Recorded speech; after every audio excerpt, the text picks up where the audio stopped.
Hi everyone, it's Meg. Welcome back to my channel. Today what I have for you guys is kind of a get ready with me and a review featuring two new products that I just picked up from the cosmetic company outlet. I was just recently on vacation with my family down in Myrtle Beach, South Carolina, and they have an outlet center there.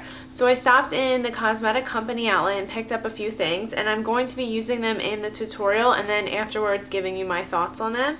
So the first one is the Estee Lauder Double Wear, and I have the shade Pure Beige, and that's 2C177. This was $26 at the outlet, and I think it retails for 30 something at the regular Estee Lauder counter. This is very thick. I've noticed. I've used it a couple times before, and I would say it's much thicker than the Revlon Color Stay. But I'll show you how I apply it and then give you kind of my thoughts on it afterwards. And then I also picked up the Bobbi Brown Foundation stick. Now I picked this up in the shade Warm Walnut, and that's number 7.5.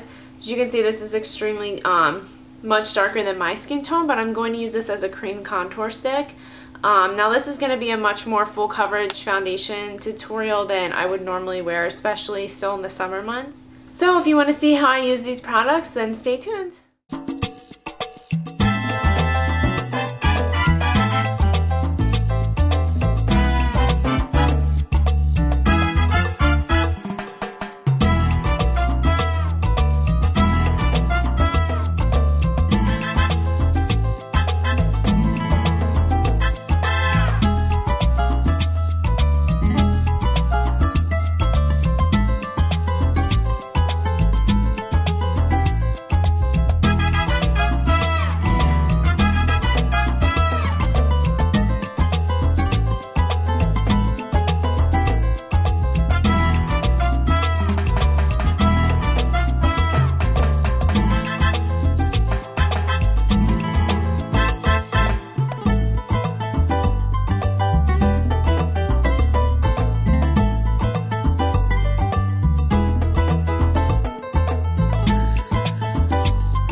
guys, I'm back now with the finished look. So I just kind of did a neutral, soft, smoky eye, just really easy, from the Naked 2 palette, and then I finished it off with kind of a hot pink ombre-ish lip.